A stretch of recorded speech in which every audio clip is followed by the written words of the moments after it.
우리를 도와주실 줄로 믿습니다. 지금 프랑스에서는 올림픽이 열리죠. 올림픽에서 이상한 말들이 오고 가요.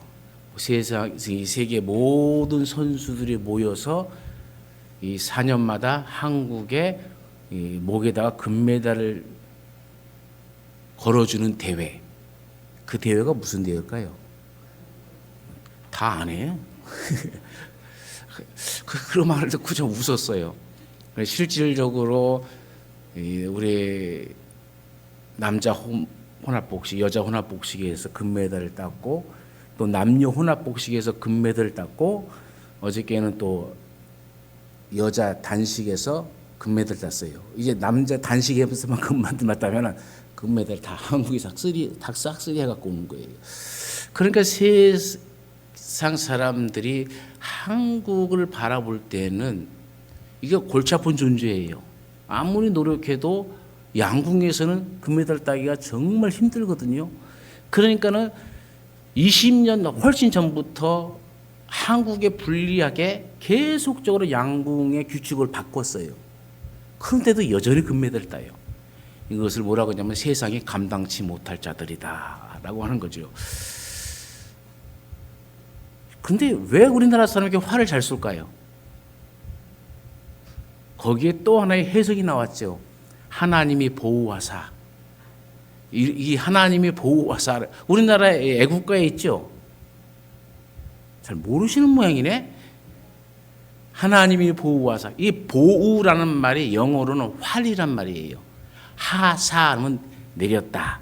하나님께서 활을 이 민족에 내려줬다라는 그런 뜻이 된대요. 이거는 어떤 인터넷에서 도는 글인데 그 글을 읽고 하도 저도 웃겨서 정말 그럴지도 모르겠구나 하는 생각도 해봅니다. 참 이 조그만 나라가 참 세계로 질투를 받는 나라가 되어졌다는 게 참 대단하구나 하는 생각도 해봐요. 오늘 우리가 기독교인으로서 세상을 살아갑니다만은 정말 세상이 질투할 정도로 하나님이 보호하사 우리 가운데 하나님의 은혜와 복이 항상 흘러 넘치기를 간절히 축원합니다. 독수리는 모든 새 중에서 가장 오래 사는 새라고 그러죠. 평균 수명이 70년입니다. 사람보다 오래 살아요. 물론 건강한 사람 말고 약한 사람보다는 오래 살죠. 이들이 장수하기 위해서는 이 40대에 아주 중요한 결단을 해야 돼요. 이 40년이 되어진 그때에 독수리는 이 자기의 발톱을 구부러지고 힘이 약해져 짐승을 잡지 못하기 때문에 내가 이대로 살다가 그냥 죽을 것인가 아니면 새롭게 다시 도전하면서 살아갈 것인가를 결단하는 중요한 시기입니다. 그래서 이때 독수리는 높은 꼭대기로 올라갑니다. 그 꼭대기에다 집을 지어요. 그리고 거기에서 부리로 계속 바위를 쪼아댑니다. 이 부리가 다 부셔질 때까지. 그리고 며칠이 지나면 다시 부리가 새로 돋아요. 그러면 새로 난 이 부리로 또 다시 자기의 몸에 있는 털들을 다 뽑아내기 시작합니다. 왜냐하면 날개가 무거워졌기 때문에 오래된 날개 무거워졌기 때문에 새로 다 뽑아갖고 새로 이 입술의 부리로부터 발톱까지 또 이런 이 털까지 그걸 황골탈퇴라고 하죠. 다 이제 뽑아내갖고 약 150일 동안 길고 고통스러운 이 쇄신의 길을 가야 되는 거죠.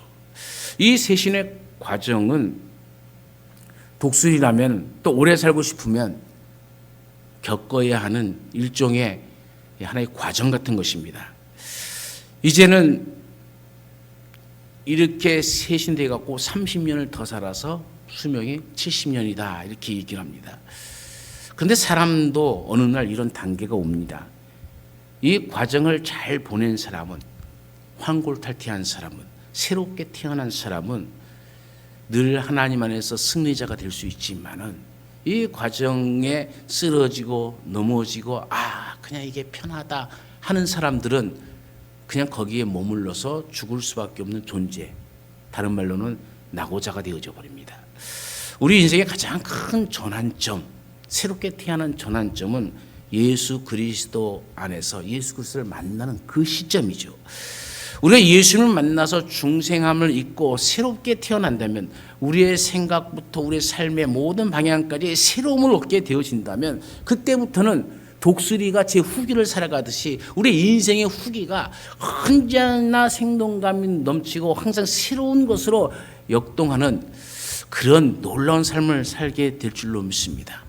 하나님께서 우리에게 주신 최대의 선물은 바로 예수 그리스도고, 예수님을 알려주시는 성경이고, 성경은 하나님의 말씀이고, 기독교를 그래서 말씀의 종교라고 합니다. 하나님께서 말씀으로 이 세상을 창조하시고 말씀으로 역사를 주관하시고 지금도 섭리하고 계십니다. 하나님의 말씀이 육신을 입고 이 세상에 오신 분이 바로 예수님이시고, 그 말씀이 인간의 문자로 기록되어진 것이 성경이고, 그 말씀이 언어로 표현되어지는 것이 설교입니다. 이 성경을 우리는 영혼의 양식이라고 합니다. 우리가 육신의 생명을 위해서 음식을 먹어야 하듯이 이 영혼의 건강을 위해서 우리는 이 영혼의 양식을 먹어야 되는 것이죠. 오늘 레위기의 본문 말씀이 성소의 떡상에 올려놓는 진설병, 즉 떡에 대한 말씀입니다. 떡상 위에는 12지파를 상징하는 떡이 두 줄로 6개씩 12개가 놓여 있습니다. 매 안식일마다 새로운 떡으로 교체하였습니다. 떡상 위에 있는 떡을 진설병이라 하는데, 이 말의 뜻은 얼굴 앞에 떡이라는 의미입니다. 진설병은 하나님의 면전 앞에서 하나님의 은혜를 감사하며 진설해 두는 떡인 것이죠. 하나님이 이 진설병을 이렇게 두라고 하신 이유는 크게 세 가지입니다. 첫 번째는 광야에서 하나님이 백성들에게 양식만은 책임지겠다라는 상징적인 약속인 것이고요. 두 번째는 성도를 보호하시겠다는 굳은 하나님의 의지적 표현이기도 합니다. 또 아울러 이 떡상을 바라볼 때마다 일용할 양식으로 먹이시고 생명을 보호하시는 하나님의 은혜를 생각하며 하나님께 감사를 드리는 것을 얘기하죠. 오늘은 이 진설병이 우리에게 주는 영적 교훈이 무엇인지를 한번 살펴보고자 합니다. 첫 번째로는 이 성막의 진설병은 하나님을 위한 것이 아니라 사람을 위한 것이란 겁니다. 제사장이 성막 안에서 떡을 보면서 하나님의 돌보심과 백성을 사랑하시는 하나님의 사랑하심을 깨닫게 되어지죠. 성막에 있는 이 떡상 위의 떡은 예수 그리스도를 상징하고 있습니다. 주님께서 말씀하셨죠. 내가 곧 생명의 떡이니 내게 오는 자는 결코 줄이지 아니할 것이다 라고. 유대인에게 있어서 이 떡은 일상적으로 먹었던 양식입니다. 우리가 주식으로 먹는 밥과 같은 것이죠. 밥은 생명을 위해서 필수적인 겁니다. 그러므로 예수님께서 내가 생명의 떡이라고 말씀하신 의미는, 우리 주님은 모든 사람들에게 있어서 생명을 주시는 분이시다라는 뜻을 갖고 있죠. 그러므로 우리는 주님이 없어도 잘 살 수 있다는 착각 속에 빠져버리면 안 됩니다. 주님 안에만 생명이 있고 주님 안에만 살아나는 역사가 있기 때문이죠. 예수님께서 말씀하셨죠. 내가 곧 길이요 진리요 생명이라고. 나로 말미암지 않고는 아버지께로 올 자가 없다고 말씀하셨습니다. 예수님만이 유일한 생명입니다. 주님이 없으면 우리는 영적으로 죽은 것입니다. 나는 건강하다, 나는 부자다, 나는 성공했다고 말할지 몰라도 예수 없이는 그 생명은 죽은 영혼입니다. 밥은 누구나 다 먹는 것 아니겠습니까? 어떤 사람은 육식을 안 먹는 사람도 있고, 어떤 사람은 단 것을 안 먹는 사람도 있고, 건강을 위해서 이것저것 안 먹는 사람도 있지만은 밥은 모두 다 먹어야 사는 것이죠. 생명의 떡인 예수 그리스도는 그러니까 누구에게나 필요한 것입니다. 우리가 예수 그리스도를 나의 구주로 영접하고 구원받았으면 그것으로 끝난 것이 아닙니다. 이것은 또 하나의 새로운 시작입니다. 새 인생의 출발입니다. 우리가 살아있는 동안 밥을 먹어야 하듯이 우리는 예수 그리스도와의 교제 속에서 매일매일 신앙의 성장을 해야 하는 것이죠. 여러분, 마음의 문을 열고 주님을 영접하면 우리는 주님과 더불어 먹고 주님은 나로 더불어 먹는다고 계시록에 말씀하고 있지 않습니까? 떡이 만들어지는 과정을 여러분 잘 알고 계시겠죠? 예컨대 밀을 가루에 빻습니다. 그러면 밀이 깨어지고 갈아지고 부서지고 걸러져야 고운 가루가 되어지죠. 이 고운 가루 10분의 2라고 했는데 고운 가루가 되려면 11번 정도 이 가는 체에 걸러내야 됩니다. 온전히 부서지고 걸러집니다. 원래 형태가 없어져 버립니다. 그리고 밀가루를 반죽하여 또 불에 뜨겁게 구워줘야 되죠. 그래야 떡이 됩니다. 우리 주님이 떡이 되기 위해서는 이런 과정을 거치셨습니다. 그래서 우리에게 생명의 떡이 되신 겁니다.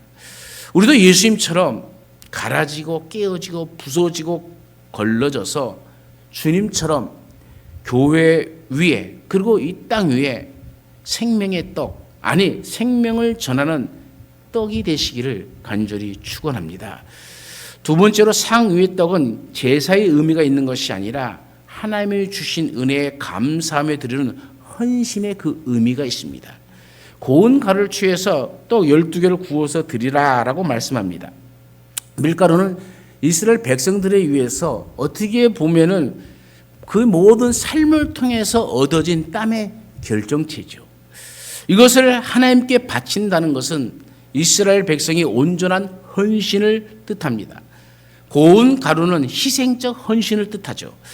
밀알이 가루가 되려면 부서지고 깨어지고 갈아지고 걸러져야 합니다. 온전한 헌신, 거룩한 헌신은 결국 자아가 죽어야 됩니다. 나는 완전히 사라져야만 온전한 헌신이 되어지는 겁니다. 내가 살아나면 밀가루는 떡이 되어지지 못합니다. 더럽고 추한 찌꺼기는 다 우리 삶 속에서 걸러내야 됩니다. 아무렇게나 만들어져서 아무렇게나 드려지는 그런 떡이 아닙니다. 철저하게 곱게 가려져서 내 형체 아무것도 남아있어서는 안 된다는 얘기입니다. 그래서 밀의 모습은 간대 없고 고운 가루만 남아야 하고 그 밀껍질은 걸러지고 버려지고 고운 가루 그것만이 떡의 재료로 사용되어지는 것이죠. 이 진설병을 만들 때는 중요한 것이 있는데 넣어야 할 것 두 가지와 넣지 말아야 할 것 두 가지가 있어요. 넣어야 할 것은 첫 번째로는 누룩을 넣어서는 안 됩니다. 넣어서는 안 될 것, 누룩을 넣어서는 안 되죠. 유월절에는 무교병을 먹습니다. 누룩 넣지 않는 빵을 먹는 겁니다. 누룩 없는 떡, 누룩은 부풀게 하고 변질시키는 그런 기능이 있죠. 예수님께서는 바리새인의 누룩을 주의하라, 사두개인의 누룩을 주의하라, 헤롯의 누룩을 주의하라 얘기합니다. 이 바리새인의 누룩이 뭡니까? 외식하는 겁니다. 사두개인의 누룩이 뭡니까? 형식만 있는 겁니다. 헤롯의 누룩이 뭡니까? 명예와 권력의 욕에 빠져버린 겁니다. 사도 바울도 우리에게 묵은 누룩을 버리라라고 말씀하셨습니다. 묵은 누룩은 우리의 믿음을 변질시킵니다. 겉과 속이 다르게 만들어가는 거죠. 이것을 버려야 됩니다. 한번 결심한 헌신을 끝까지 지키지 못하는 것은 우리의 인격과 믿음에 누룩이 있기 때문에 그렇습니다. 이 변함이 없는 헌신이 우리에게 요구되어지는 것이죠. 여러분, 우리가 교회에서의 모든 삶, 가정에서의 삶이든지 직장에서의 삶에서라도 우리는 하나님 앞에 있는 존재로서 헌신해야 됩니다. 한번 마음 먹은 것은 흔들리지 말고 끝까지 지키며 거룩한 하나님의 백성이 되어지기를 간절히 축원합니다. 넣지 말아야 할 두 번째는 꿀입니다. 진설병에는 꿀을 넣지 않습니다. 꿀은 달콤하게 하는 것이죠. 그런데 이 꿀을 넣어서는 안 됩니다. 내 모습 그대로 헌신하는 것이죠. 너무 달콤하게 자기의 인생을 포장하고 꾸며대고 맛을 내기 위해서 온갖 그런 일들을 하지 말라는 얘기입니다. 그저 있는 모습 그대로, 우리가 이 복음성가도 있죠. 있는 모습 그대로 나오라고. 있는 모습 그대로 하나님 앞에 드려지는 것, 그것이 바로 진설병입니다. 그러나 반드시 넣어야 할 두 가지가 있어요. 그것은 소금입니다. 반드시 들어가야 됩니다. 맛을 내고 썩는 것을 막고 딱딱한 것을 부드럽게 하는 그런 용도로 쓰여지는 것이 소금이죠. 근데 소금이 재구실을 하려면은 녹아져야 됩니다. 녹아짐은 희생적 헌신을 말하는 거죠. 온전히 녹아질 때에 진정한 맛을 내고 썩는 것을 막고 그 본인이 녹아짐으로 말미암아 다른 것에 대해서 맛을 내게 해주는 것이 소금이죠. 어쩌면 우리 가운데도 소금이 정말로 필요할지 모릅니다. 나의 희생과 헌신으로 다른 사람이 더 돋보이는 것, 하나님의 영광이 더 드러나는 것, 교회가 더 기쁨을 얻는 것, 이것이 바로 소금의 역할이죠. 이것은 반드시 넣어라 라고 말씀합니다. 네 번째로 넣어야 될 것은 유향입니다. 참된 헌신에는 향기로운 냄새가 난다는 겁니다. 남을 유쾌하는 환경을, 또 남을 유쾌하는 냄새. 여러분, 냄새도 우리가 좋은 냄새가 있고 나쁜 냄새가 있죠. 나쁜 냄새는 그냥 냄새라고 그러고 좋은 냄새는 향기라고 하잖아요.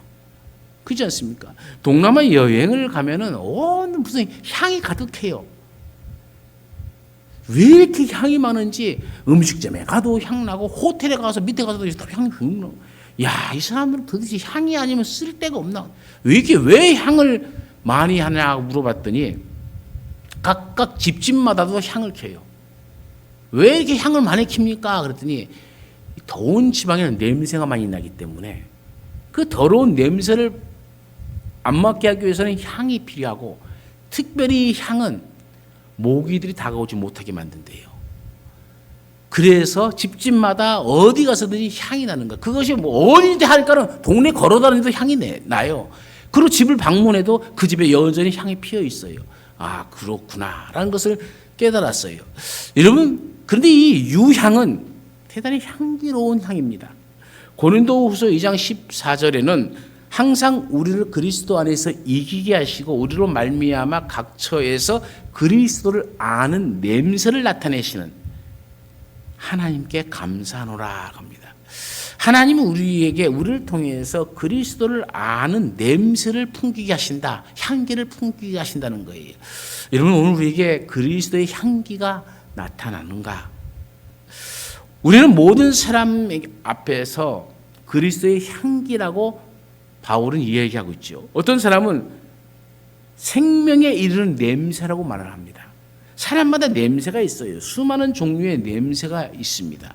우리는 그 냄새를 잘 못 맡지만은 개는 잘 맡아요. 개는 그 냄새들을 잘 구별합니다. 그래서 사람을 잃어버렸을 때에 그 사람이 가지고 있는 옷이라 손수건 같은 것을 냄새 맡아서 쫓아가게 하면은 개들이 잘 찾잖아요. 우리 냄새는, 사람이 맡는 냄새는 단순하지만은 이 개들은 엄청나게 그 냄새를 구별을 기가 막히게 합니다. 하나님이 특별히 개에게 주시는 은사 같아요. 그런데 우리에게도, 사람에게도 가만히 보면은 각자 냄새가 있어요. 여러분은 어떤 냄새를 내고 있습니까? 인격에서, 우리의 말에서, 또 믿음에서 나오는 냄새, 그걸 말하는 겁니다. 그 향기가 어떤 것이냐는 얘기죠. 사도행전 11장 24절에는 이렇게 얘기합니다. 바나바는 착한 사람이요 성령과 믿음이 충만하여 바나바 때문에 많은 사람이 주님께 나오더라.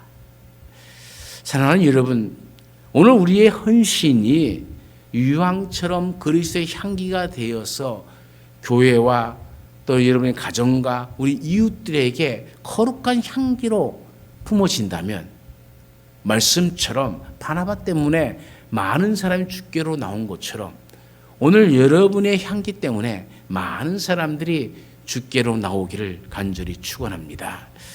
세 번째로는 이 떡은 제사장의 양식입니다. 제사장은 항상 이 떡을 먹을 수가 있었습니다.